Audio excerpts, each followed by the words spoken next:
मंच पर उपस्थित विद्वाजन, उपस्थित धर्म प्रेमी देवियों एवं सज्जनों, देखिए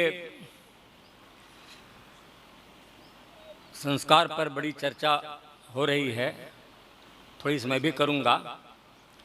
और हमारे बीच में इस कार्यक्रम की अध्यक्षा माननीय श्री सूर्या जी विद्यमान हैं, उनका अध्यक्षीय भाषण होगा। संस्कृत में कहावत है कि सर्वे पदा हस्ति पदे निमग्ना, हाथी के पैर में सारा पैर चला आता है। तो अध्यक्षीय भाषण में सब कुछ आ जाएगा, लेकिन शायद कुछ ना आ पावे, तो उसके लिए मैं अभी से थोड़ा सा भूमिका बांध दे रहा हूँ।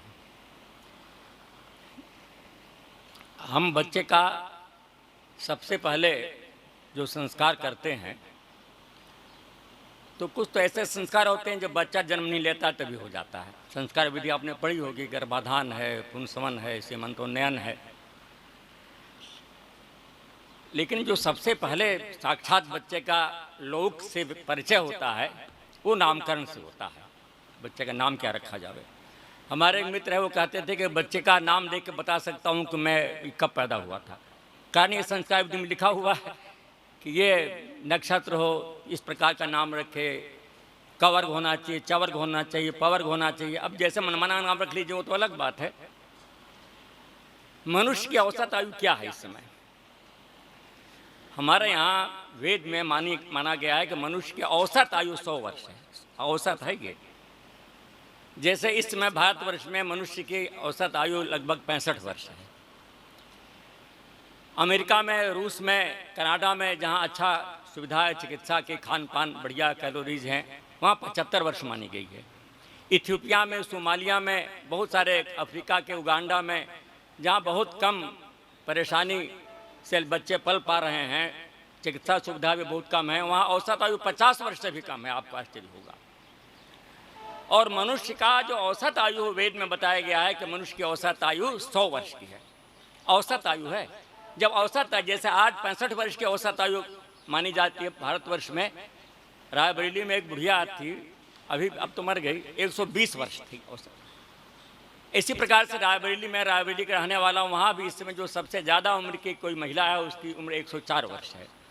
तो औसत आयु 65 वर्ष होने पर भी 104 वर्ष, 120 वर्ष। और जब औसत आयु वेद के 100 वर्ष की रहेगी, तो सोचिए कितनी लंबी आयु होनी चाहिए उस समय होती होगी। इसी आयु को बोलते हैं देवहित आयु। ध्यान रखिएगा, हम जब कहीं प्रार्थना करते हैं कि मनुष्य कैसा, कितने लंबी आयु प्राप्त करे, तो हम वहाँ पर वेदों में आता है विशेषण देवहितम। तच्चक्षुर देवहितम पुरस्तात् शुक्रम चरत पश्चिम, यही है ना मंत्र। भद्रम पश्येभिर शृणुयाम देवा, अंत में क्या है? देवहितम यदायु। हम देवहित आयु को प्राप्त करें। जब यह मंत्र में पढ़ रहा था तो सोचा है अर्धमास 15 दिन, अर्धमासास्त्वा मासेभ्य। अगर बच्चा 1 महीने 15 दिन जिंदा रह गया, है भगवान अब इसकी आयु 1 महीना कर दो। मासास्त्वा ऋतुभ्य, ये मंत्र है नामकरण संस्कार में। जब बच्चा 1 महीना का हो जाए, ऋतुएं 2 महीने की होती हैं, 6 ऋतुएं होती हैं 2 महीने में। और ऋतु संवत्सराय, इस संवत्सर के गोद में देवे। और संवत्सरस्त्वा आयुषे जरायै। और मेरी इच्छा है भगवान, ये बच्चा जरायु को प्राप्त होवे, अर्थात बूढ़ा होकर के मरे, बीच में न मरे। जीर्णा जरावस्था, इसी जरावस्था का नाम देवहित आयु है। ध्यान रखिएगा, देवहित आयु तच्चक्षुर देवहितम पुरस्तात्। और वहां लिखा हुआ है सारण भाष्य में, वेद में, जरा वही देवहितम आयु। जरा ही देवहित आयु है। जरा, हम देवहित आयु की प्राप्ति का विधान नामकरण संस्कार में बच्चे का करते हैं। अब नाम कुछ भी रख दीजिए आप। तो मेरे मित्र थे, वो कहते थे आप नाम का पहला अक्षर देख के बता दूंगा मैं किस महीने में किस। अब उस तरह के नाम तो रखे जाते नहीं हैं। अब आप जो भी गप्पू चप्पू टप्पू जो भी नाम रख दीजिए, वो अलग है, घर का नाम अलग है, वहाँ का अलग है। लेकिन संस्कार का मतलब ये होता है कि सुसंस्कृत, जैसा बताया गया अभी, अच्छा संस्कार। ये आभूषण, ये है ना, संपरिभ्याम करो तो भूषण है। सजा करके, किसी वस्तु को सजा के, हालांकि बिगड़ना है जरूर। वो शादी में गया था एक बार मैं, तो वहाँ देखा कि सलाद लगा हुआ था, गाजर, मूली, कटी हुई प्याज, और सलाद इतना फैंटेस्टिक बढ़िया बना हुआ था, मोर की तरह। अब उसको बिगाड़ने की इच्छा ना हो, खाने का मन ही ना करे। अगर जरा भी किनारे किया फिर सला सलाद का शो खत्म हो जाएगा। तो मैं बहुत देर तक सोचता रहा कि इसको बिगाड़ूं कि ना बिगाड़ूं, लेकिन बिगाड़ना था ही। वो कितना संस्कार कर दिया आपने, अच्छा कर दिया है, वो तो होना ही है। तो जो पैदा हो गया है उसको मरना तो मरना ही, जरा लेकिन जीर्णावस्था तक प्राप्त होकर के मरे, जरावस्था तक प्राप्त होकर के मरे। ईश्वर का एक नाम ओम है, और एक नाम का यही नाम ओम है, असली नाम तो यही है ओम। हमारे एक मित्र थे, अयोध्या में गया था मैं, अयोध्या गुरुकुल अयोध्या में पढ़ा था मैं वहाँ। तो साधु था और राम के, वहाँ राम के लोग बड़े भक्त रहते हैं लोग, राम भगवान का नाम है। हमने कहा भाई देखो ऐसा हमको सिखाया गया है ओम, ओम हम कुछ नहीं। तो हम जब उनका यज्ञ शुरू हुआ, सब ने कहा ओम भूर्भुवः स्वः। तो हमने कहा सुनो, वो ही बैठा था, ये राम भूर्भुवः स्वः क्यों नहीं कहते हो, ये राम कि नहीं यहाँ तो ओम ही चलेगा। मैंने क्यों चलेगा ओम भाई, क्या आपने कहीं देखा है, सुना है? बड़े बड़े भक्त लोग होते हैं, राम भक्त हैं, कृष्ण भक्त होते हैं, जब मंत्र का उच्चारण होता है ओम भूर्भुवः स्वः, यहाँ तक के जो पौराणिक मंत्र होते हैं वो भी चाहे जो भी लगा देते हो उनके, तो ओम आगे चले बहु रुद्राय ऋषि मुख पर्वतनी राय स्वाहा, ओम आगे ओम लगा देते हैं, वो राम नहीं लगाते हैं। ईश्वर का मुख्य नाम ओम। और हमारे जीवन का उद्देश्य क्या है, संस्कार संस्कृत होने का उद्देश्य क्या है? आनंद की प्राप्ति। देखिए ईश्वर का स्वरूप क्या है, ईश्वर का राम रूप नहीं है, कृष्ण रूप नहीं है। वेदों में क्या कहा गया है, आर्य समाज के नियम में लिखा गया है कि ईश्वर सत चित आनंद स्वरूप। उसका स्वरूप, अपना रूप क्या है? आनंद। अच्छा ये आनंद क्या वस्तु है मालूम है आपको? ध्यान से सुन लीजिएगा।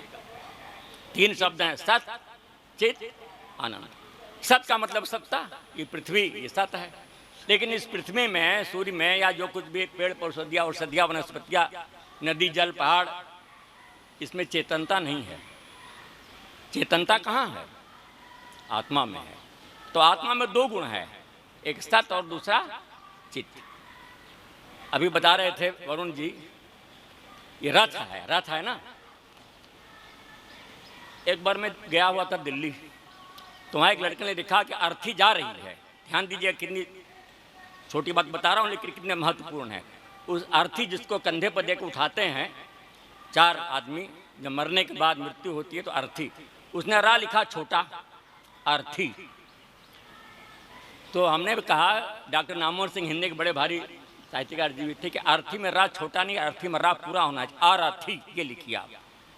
क्या कि हम तो अर्थी समझ रहे थे। हमने कहा कि हिंदी में लिखते जरूर हैं आधा रा, ये बोलते भी हैं, लेकिन संस्कृत में ऐसा नहीं। ये शब्द है संस्कृत का अरथी, क्योंकि रथ क्या है? शरीर है, यही है ना। आत्मानं रथिनं वृद्धि, आत्मा रथी है, रथ का मालिक। जब रथ का मालिक चला गया, आत्मा चला गया, तो शरीर क्या हो गया? रथ। अरथी बिना आत्मा के हो गया। इसीलिए जिस शरीर से आत्मा निकल जाता है उसको क्या बोलते हैं? अरथी। तो अरथी में रा पूरा है, यही है, ध्यान रखिएगा। तो मैंने कहा कि देखिए स्पेलिंग इसमें ये है, अभी लड़का गलत लिखा है। उन्होंने आज तक मैं समझ नहीं पा रहा था मैं कि अर्थी को अर्थी क्यों कहते हैं। डॉक्टर नामवर सिंह ने हमसे कहा कि शास्त्री जी, मैं तो आज तक समझ नहीं पाया कि अर्थी को अर्थी क्यों कहते हैं। ये आज मुझे समझ में। हमने कहा कि अरा आधा बोलते हैं, संस्कृत में नहीं बोल सकते हैं ऐसा। सह पठती यही बोलेंगे ना, सह लिखती ये नहीं बोलेंगे, सह लिखती हिंदी में बोलेंगे हम। वह लिखता है, लिखेंगे पूरा खा, अब बोलेंगे आधा। वह हंसता है, कहाँ कोई बोलता है? वह हंसता है, वह करता है, वह पढ़ता है, वह चलता है। संस्कृत में नहीं बोल सकते हैं, सह चलती नहीं बोलेंगे, सह चलती। हिंदी में तो हिंदी में लिखेगा पूरा ला, वो चलता हूँ, लेकिन बोलने में क्या बोलेगा? वो चलता हूँ। इसी प्रकार से लिखिए पूरा, स्पेलिंग तो पूरा अर्थी, अब बोलने में अर्थी बोल दीजिए आप। तब उन्होंने कहा कि आज मुझे समझ में आया है कि देह शब्द जो ये देह है, ये रथ है, और रथ का मालिक रथी, और मालिक निकल गया तो क्या हो गया? अरथी। आत्मानं रथिनं विद्धि शरीरं रथमेव तु, अब बुद्धिम तो सा रथम वृद्धि। इंद्रिय घोड़े हैं, इंद्रियाणी है आनाहु, और आत्मेन्द्रिय मना युक्तम भोक्ता, यही भोक्ता है। अब ध्यान दीजिए, ईश्वर का स्वरूप क्या है? आनंद। आनंद ईश्वर का स्वरूप इसलिए है कि आत्मा से गृहीत होता है। ये आत्मा आनंद का अनुभव करती है। इंद्रियां आनंद का अनुभव नहीं करती हैं, ये भी ध्यान से सुनिएगा आप। इंद्रियां सुख का अनुभव करती हैं। संस्कृत में खा कहते हैं इंद्रियां, खा शब्द इंद्रियों को पर्यायवाची है, क्योंकि ये शरीर है ना, इस शरीर में भगवान ने खोद दिया है, स्पेस कर दिया है, छेद बना दिया है। ये कान खुदे हुए हैं, ये नाक खुदे हुए हैं, ये मुंह, जो भी देखिए ध्यान से, ज्ञानेंद्रिय कर्मेंद्रियां, चूंकि स्पेस है, खोद दिया है। खानी इंद्रियाणी भवंती, खा कहते इंद्रिय को। इंद्रिय को जब अच्छा लगता है तो सुख, इंद्रिय को जब खराब लगता है तो दुख। जैसे आपके मुंह में कोई डाल देवे लड्डू तो सुख, और डाल दे मिट्टी का ढेला दुख। कान रूपी आकाश में, इंद्री में, जब नरेश जी के भजन के शब्द जाएंगे तो सूखा, कोई गाली दे देगा दुख। ये स्पेस में नाक रूपी आकाश में जब खुशबू जाएगी सूखा, और जब बदबू जाएगी तो दुख। तो सुख और दुख इंद्रिय से ग्रहित होती है, लेकिन आनंद जो है वो आत्मा का विषय है। ध्यान दीजिए, आनंद। एक बार मैं पढ़ा करके घर में आया, गर्मी का समय, बहुत कस के प्यास लगी थी, तो हमने पत्नी से कहा लाओ कुछ पानी दो, मीठा भी दो। ठंडा पानी पीने से पहले कुछ मीठा खा लीजिए तो पीने का मज़ा ही कुछ और हो जाता है। और गर्मी का महीना, तो पानी आया, मैंने कहा कोई मीठी चीज़, इस तस्तरी में सब तो मीठी रखा, अखबार हटाइए। अखबार से कहीं से प्रसाद आया था, सब थोड़ी सी पंजीरी थी, एक लड्डू था, 5-7 बताशे थे, अंगूर था, ऐसी सबसे मीठी चीज़ें थी सब। कुछ फाँक थे, संतरे के टुकड़े थे, सब मीठे। अच्छा, आप क्या खा के पानी पियेंगे आप बताइए? आप पंजीरी भी होवे, बताशा भी होवे, अंगूर भी होवे, केला का टुकड़ा भी होवे, एक पेड़ा था, केवल एक। क्या पंजूरी फाँक के पानी पियेंगे? सीधी सी बात है, जो आप करते, मैंने भी पेड़ा उठाया, पेड़ा खा के पानी पीऊँ। जब पेड़ा उठाया इतने मेरा बच्चा आ गया, कहता पापा अकेले अकेले पेड़ा खाओगे? अब बताइए कौन सा ऐसा पिता होगा कि बच्चा देखता रह जाए खा ले। मैंने बच्चे को पेड़ा दे दिया, बच्चे ने जब पेड़े को मुंह में डाला उसको मिला सूखा। और मैं खा तो नहीं रहा हूं, लेकिन बच्चे को खाता हुआ देख के मेरी आत्मा में क्या मिला? आनंद। आनंद, ध्यान दीजिए, खाने वाला सुख का अनुभव करता है और खिलाने वाला आनंद का अनुभव। खिलाता जो है सब जग को, उसे कैसे खिलाऊं मैं? निराला जी की कविता थी, जागो फिर एक बार, शेरों के मान में आया है आज से आप, जागो फिर एक बार। सीधी सी चीज है। तो आनंद जो है आत्मा का विषय है, आनंद ऊंची चीज है। खाने में सुख मिलता है, खिलाने में आनंद मिलता है। हम क्या देवताओं को इदम अग्नय स्वाहा खिला रहे हैं, इदम वायवे स्वाहा, इदम औषधिभ्य स्वाहा, इदम वनस्पतिभ्य स्वाहा। ये सब ये लोग कहते हैं यार समाजी लोग देवी देवताओं खिलाते नहीं हैं। अरे हम तो सही भी, ये जो हनुमान जी की मूर्तियाँ बनी हैं, बड़े बड़े लोग जाते हैं भोग लगाने के लिए, अगर जिस दिन हनुमान जी मुँह फाड़ ले मैं ला बेटा आज मैं खाऊंगा, मैं गारंटी से कहूँ तो उसे दिन चढ़ाना जाएगा ही नहीं। सब जानते हैं ये 4 लड्डू रख लेगा, बाकी सारा लड्डू तो हमें उखाना है। सीधी सी बात है, देवताओं खिला रहे हो, देवताओं के मुख में डालो। और देवताओं का मुख क्या है? अग्नि, अग्निर्वेद देवानम मुखम। अब कहेंगे क्या ये लोग? यार समझ लो देवी देवताओं को मानते नहीं है, खिलाते नहीं है, भोग नहीं लगाते हैं। हम तो सब अच्छे ढंग से खिला रहे हैं। आप एक कटोरा खीर लाइए और कहिए कि लीजिए ग्रहण कीजिए, और खीर उठा के मैं शरीर में पोस लूँ तो क्या खीर घुस जाएगी? आप उस खीर को मैं मुंह में डालूंगा, मुंह से होते हुए सब जगह पहुंच जाएगा, सारी चीजें। तो यह जो संस्कार है, वेदों का दिया हुआ संस्कार, स्वामी दयानंद ने कि यज्ञ करो, यज्ञ के। अब आपको बता मैं एक रोचक घटना, विवाह संस्कार होता है। एक बार मैं विवाह संस्कार कराने के लिए गया, लड़की गूंगी थी, कुछ ठीक से बोल नहीं पाती थी, और मैं शायद पहली बार शादी शायद 1 ही 2 संस्कार कराए थे, बहुत कराया वराया नहीं था, पहली बार गया था मैं। तो जो हमारे डॉक्टर हरदत्त शास्त्री थे, आगरा के रहने वाले थे, बूढ़े हो गए थे, उन्होंने कहा कि चलो भाई, हम एमए में पढ़ रहा था मैं, तो कहा कि चलो संस्कार कराना है, कौन विवाह संस्कार भी देख लेना अच्छे ढंग से, गड़बड़ से। तो मैं पहली बार संस्कार कराने जा रहा था, खूब अच्छी तरह से किया, देखा किस समय लाजा होती कब शिलारोहण होता है, सब अच्छे ढंग से देखता रहा।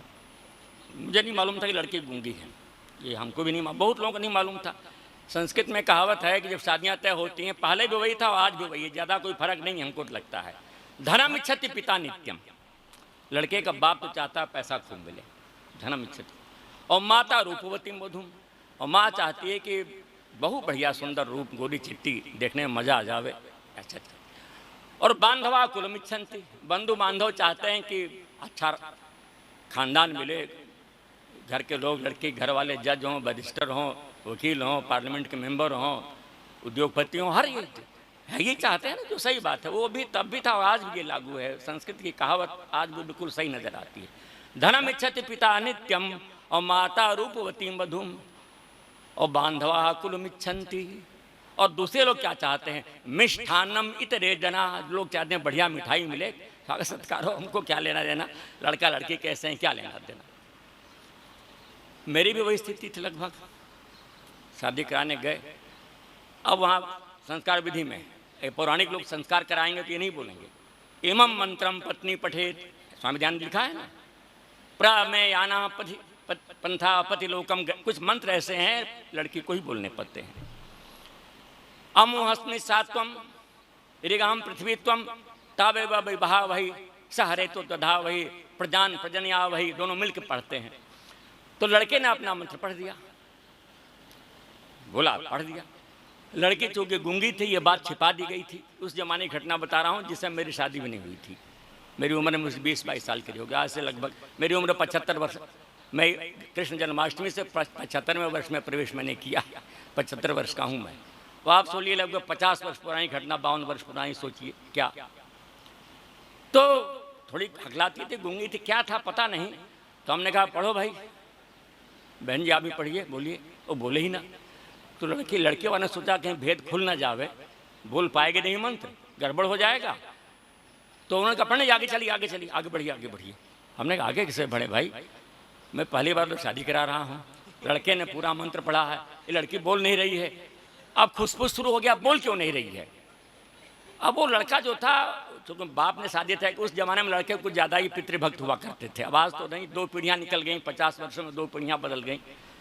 लड़की वास्तव में सुंदर से देखने सुनने में, हमको भी लगा कि भाई ये सुंदर तो है, ये बोल क्यों नहीं रही है। अब गूंगी, वो हकलाती थी, वास्तव में गूंगी थी, हकलाती थी शायद, वो गूंगी तो नहीं थी। अब बोले ना, तो लड़के के पक्ष वालों ने कहा पंडित जी जरूर मंत्र पढ़वाइए, आप आगे बढ़वाइए, ठीक से पूरा मंत्र पढ़े शादी नहीं होगी, पूरा मंत्र पढ़वाइए। अब मेरे ऊपर समस्या आ गई। लड़के वाले कहा मंत्र पढ़वाइए जिससे इससे बाहर परीक्षण हो जाए लड़की गूंगी है कि नहीं है। और लड़के वाले चाह जाते आगे बढ़े। हमारी स्थिति तो वही है, वही मिष्ठानम इतरे जरा, हमको मिठाई से मतलब, दक्षिणा से मतलब क्या लेना देना। लेकिन मैं भी पक्का आर्य समाज का पंडित, हमने कहा कि अब दक्षिणा जाए भाड़ में, जब ये लोग कह रहे हैं पढ़वाना जरूर है। तो एक आदमी लड़की वालों की ओर से कहा पंडित जी आपकी शादी हुई है। हमने मेरी शादी तो नहीं हुई है। तो बिना आपकी शादी कराने कैसे बैठ गए। हमने कहा मेरी तो अंत्येष्टि भी नहीं हुई है, और कई लोगों की अंत्येष्टि करा चुका हूँ मैं। ऐसा थोड़ी है कि जिसकी शादी ना हो अंत्येष्टि, क्या बात करते हैं आप भी। अब इतना दबाव पड़ा, अंत में लड़का बड़ा बिदक गया, तो मारपीट की नौबत आ गई। मैं चुपचाप ना जो उठाया भाड़ में जा, दक्षिणा रात को भाग आया कानपुर। ये फर्रुखाबाद की घटना है। वो लड़का आर्य समाज सीसामऊ को जलसे में मिला 8 साल बाद। तो नमस्ते किया, उसने मुझे पहचान लिया। 7 या 8 साल बाद मिला कि पंडित जी आप मेरी शादी में गए थे। मैंने कहा कब गए थे भाई, हमें याद नहीं है। कन्नौज में गए थे। मैंने गया तो था यार, वो शादी तो हो नहीं, हम चले आए थे। अरे आप ऐसा आर्य समाज का पंडित ना होता तो उस गूंगी गाय को मेरे मत्थे मर दिया होता, मैं तो परेशान हो जाता। मैं आर्य समाजी नहीं, साहब उसने कहा मैं आर्य समाजी नहीं हूं मैं। लेकिन आर्य समाज के पंडित अगर आप ना होते, वो शादी क्या हुई, खत्म हो गई। अब देखिए मेरी पत्नी ये है, एक बच्चा भी है, दिखाया उसने, बच्चे के साथ आया था। मैं केवल आर्य समाज में इसीलिए आता हूं कि जो भी संस्कार कराना होगा वो आर्य समाज के पंडित से कराऊंगा। ध्यान रखिए, ये उसने बात कही। और मैं आर्य समाज कुछ नहीं हूं, मैं इन लोगों को नहीं मानता था पौराणिक है वो। तो देखिए कितनी छोटी सी चीज कितना असर किया। बहुत सारी चीजें ऐसे होती। एक बार मैं जौनपुर में शादी कराने गया, मेरा समय समाप्त हो रहा है, 5-7 मिनट और सुन लीजिए। जौनपुर में शादी कराने गया, वहाँ पहले से ही ये लड़के वाले हमको ले गए। मैं तो आर्य समाजी था, आर्य समाजी थे, ले गए। इन्होंने तय नहीं किया कि शादी कैसे होगी, आर्य समाजी विधि या वैदिक विधि से होगी या पौराणिक विधि से होगी। उनका लंबा चौड़ा मोटा तगड़ा पंडित सामने बैठा हुआ था, पगड़ी बांधे हुए। और मैं दुबला पतला, मैं तो डर गया क्या इससे बात करें। और ये कह रहे थे शादी आप कराएंगे। लड़के वाले कहे कि नहीं ठीक है, वो भी कराएंगे, हमारे पंडित जी भी हैं। हमने कहा यार पहले आप लोग तय नहीं किया, यहाँ आप लोग समझी बन जाओगे, लड़ेंगे हम पंडित लोग, क्या मतलब फालतू इस बात करते हैं आप लोग। खैर हमने पंडित से कहा पंडित जी वैदिक विधि से शादी होगी। उसने कहा कि हाँ मैं भी वैदिक विधि से शादी कराऊंगा। चुप हो गया। क्या जब शादी हुई तो शुरू किया मंगलम भगवान विष्णु मंगलम गरुड़ ध्वजा। हमने कहा 21 वेद का मंत्र है, क्या आपको सारे वेद याद हैं? हमने याद तो नहीं है, लेकिन इतना मालूम है कि ये वेद का मंत्र नहीं है। अच्छा लाइए वेद में दिखा देता हूँ। भाई साहब कहीं जाइए आप वेद नहीं मिलेंगे आपको, सिवाय आर्य समाज मंदिर के। ध्यान दीजिए, सिवाय आर्य समाज मंदिर के आप राजस्थान के किसी भी मंदिर में चले जाइए, बड़े से बड़े मंदिर हैं, आपको रामायण मिलेगा, गीता मिलेगा, वेद नहीं मिलेगा। वेद तो एक छोटे से एक कमरे का बना हुआ आर्य समाज मंदिर, वहाँ मिल जाएगा आपको। उसको नहीं मालूम था वेद आ जाएगा।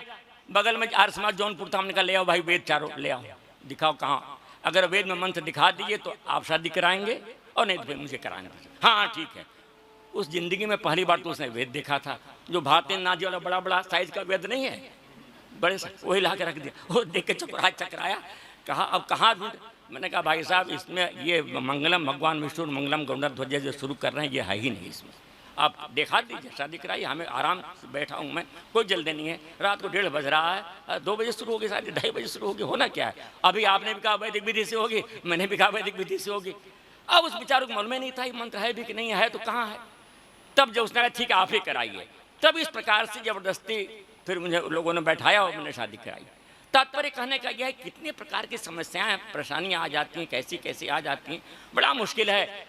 हमने तो लगभग अब शादी विवाह कराना और समाज में भाषणों में मंच में भाषण करना ही छोड़ दिया, लगभग 10 वर्षों से 12 वर्षों से। ऐसे इक्का दुक्का फंस जाता हूँ, जैसे वरुण जी ने हमको फंसा दिया आपकी बात, आइए मैं कहा 10 वर्ष से छोड़ दिया मैंने। एक बात ध्यान रखिएगा, मैं फिर से कह रहा हूँ अंतिम समय में, या अंतिम कह के जा रहा हूँ मैं, 5-7 मिनट और हैं। जब बच्चे का उपनयन संस्कार हो जाता है, आज भी भारतीय विश्वविद्यालयों में जब दीक्षांत समारोह होता है, सत्यम वद धर्मम चर, यही पढ़ाया जाता है, यही पाठ होता है, भले ही वो पारायण हो जाता हो। स्वाध्याय माँ प्रमदा, स्वाध्याय प्रमाद मत करना। और आज भी ध्यान दीजिएगा, विश्वविद्यालय की पहली उपाधि का नाम जानते हैं क्या है? स्नातक। स्नातक माने स्नान कर लिया। और सुनिए ध्यान से, स्वामी ध्यान लिखते हैं स्वामंतव्य मंत्र प्रकाश में कि तीर्थ में स्नान करने से मुक्ति होती है। वो तीर्थ क्या है? ब्रह्मचर्य, विद्या। और आज गंगा में स्नान करने से मुक्ति कैसे होती है ये भी सुन लीजिए आप। प्राचीन काल में जितने भी विश्वविद्यालय हुआ करते थे, आश्रम हुआ करते थे, गुरुकुल हुआ करते थे, सारे सारे नदियों किनारे हुआ करते थे। इतने लोग कहाँ खाएंगे, कहाँ नहाएंगे, कहाँ पानी पिएंगे, कहाँ संध्या करेंगे। सारे संस्कृतियों का जन्म नदियों के किनारे हुआ करता था। तो अब इलाहाबाद में भी गुरुकुल था, अयोध्या में था, गंगा बनारस में भी था, विश्वविद्यालय थे उस जमाने में, आज भी है। लेकिन बलिया का जो गंगा है, बलिया में बहने वाली गंगा, गाजीपुर में बहने वाली गंगा का नाम तीर्थ नहीं है। तीर्थ का मतलब इलाहाबाद वाला। क्यों? कारण ये है कि गंगा में स्नान करने से मुक्ति नहीं मिलती थी। गंगा के किनारे विद्यमान जो बड़े बड़े आश्रम थे, जो ज्ञान के भंडार थे, जो गुरुकुल थे, जो विद्यालय थे, जो बताते थे आपको कि क्या सत्य है, क्या असत्य है, क्या ज्ञान है, क्या अज्ञान है, क्या धर्म है, क्या अधर्म है, क्या खाद्य है, क्या खाद्य है, क्या कर्तव्य है, क्या कर्तव्य है, जो इसकी शिक्षा दिया करते थे। तो गुरुकुल, वे आश्रम, वे विश्वविद्यालय जो गंगा के किनारे हुआ करते थे, उनका नाम पड़ गया तीर्थ। तीर्थ माने ज्ञान के स्रोत। जैसे कि रिक्शा के साथ रिक्शा वाला होता है, तो कहते हैं ए रिक्शा यहाँ आओ, तो ए रिक्शा का मतलब होता है रिक्शे वाला। ध्यान रखिएगा, अगर रिक्शे का ड्राइवर ना होवे, खाली रिक्शा होवे, तो बुलाएंगे ए रिक्शा यहाँ आओ। इसी प्रकार से गंगा के किनारे विद्यमान वो तीर्थ, उसका जो विश्वविद्यालय, उसका तीर्थ नाम से हो। और यही था देवी भागवत में, गंगा तीरे नगर है, व्रजाश्चैवाकर ग्रामा सर्वे खेटास्तथा परे, निषादानां निवासाश्च मल्लाह रहते हैं, कैवर्तानां तथा परे, पिबंती सर्वदा गांगम जलम ब्राह्मणोपमस्ता, गंगा का पानी पीते हैं। तत्रैकोपि विशुद्धात्मा न भवति, किसी का अंतरात्मा पवित्र नहीं होती है। इसीलिए विश्वविद्यालय में स्नान कीजिए, इलाहाबाद विश्वविद्यालय में स्नान कीजिए, हिंदू विश्वविद्यालय में स्नान कीजिए, तो आप हो गए स्नातक। आपने ज्ञान के गंगा में नहा लिया। और ये लोग कहते हैं ना गंगा में नहा लो हो जाओगे पार। तो आज भी तीर्थ में स्नान करने से मुक्ति मिलती है। लेकिन तीर्थ का मतलब वो गंगा नहीं है, गंगा के किनारे विद्यमान बड़े बड़े आश्रम, बड़े बड़े गुरुकुल, बड़े बड़े विश्वविद्यालय, आज उन्हीं को उस आप 3 वर्ष पढ़िए, स्नातक की डिग्री मिल जाएगी, सर्टिफिकेट मिल जाएगा कि आप स्नातक हो गए, नहा लिए विश्वविद्यालय में पढ़ करके, और 50 बार नहा गए आप गंगा में, क्या आपको डिग्री मिलेगी? तो स्वामी दयानंद और आर्य समाज का ये पक्ष है कि तीर्थ में स्नान करने से मुक्ति मिलती है। वो तीर्थ क्या है? गंगा नहीं, गंगा और यमुना किनारे बड़े बड़े जो नगर हैं और नगर में रहने वाले जो आश्रम हैं, जो गुरुकुल है, स्वामी दयानंद ने मथुरा के किनारे विरजानंद के आश्रम में स्नान किया, मुक्त हो गए।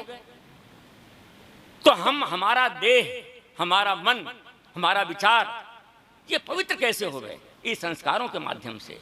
इसीलिए आज भी सबसे पहले जब बच्चा जाता है गुरुकुल में, उसको गायत्री मंत्र से परिचित कराया जाता है।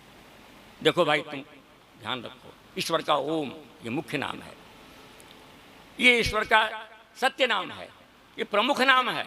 बाकी सारे नाम कौन है? उसका नाम वरुण भी हो सकता है, आदित्य भी हो सकता है, सूर्य भी हो सकता है, मेरा नाम प्रशस्त मित्र है। लेकिन जब मैं जाता हूँ विद्यालय में, कह रहा गुरु जी नमस्ते, ये गुरु जी भी मेरा नाम है। पिताजी के पास गया, को बेटा कहाँ से आए हो तुम? बेटा नाम हो गया। जब बेटे ने कहा पिताजी ठीक ठाक है, मेरा नाम पिता भी हो गया। तो ये सारे संबंधवाचक नाम होते हैं, विशेषण युक्त नाम होते हैं। जब सृष्टि को बढ़ाता है तो ब्रह्मा होता है, सृष्टि को रुलाता है रुद्र होता है, सृष्टि का पालन पोषण करता है विष्णु होता है। लेकिन उसका मुख्य नाम क्या है? ओम। यह चीज स्वामी दयानंद ने और गुरुओं ने उपनयन संस्कार के समय बताई हमको। अश्मा भवो, हमारा शरीर पत्थर वाला हो गए, परशुर भव, बुरे काम को नष्ट करने वाला बने। ये सारे संस्कार हमारे उपनयन संस्कार में, ये सारे वाक्य बोले जाते हैं, विवाह संस्कार में बोले जाते हैं। और इसीलिए हम अपने जीवन का ध्यान दीजिएगा। बस अंतिम है कि धर्म अर्थ काम, अभी बता रहे थे, होता ये है कि कुछ लोग धर्म के पीछे पागल हैं, कुछ लोग अर्थ के पीछे पागल हैं, और कुछ लोग काम और चाहते हैं सब मोक्ष प्राप्त करना। जिससे कहो हम मोक्ष प्राप्त करना चाहते हैं साहब। नारी मुरी घर संपत्ति नासी, अमूर मुड़ा भय सन्यासी।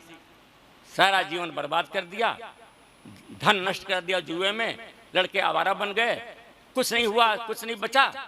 तो कपड़ा रंगा करके जब आप हाई स्कूल फेल हो गए, इंटर फेल हो गए, बीए फेल हो गए, तो एमए में एडमिशन कैसे होगा?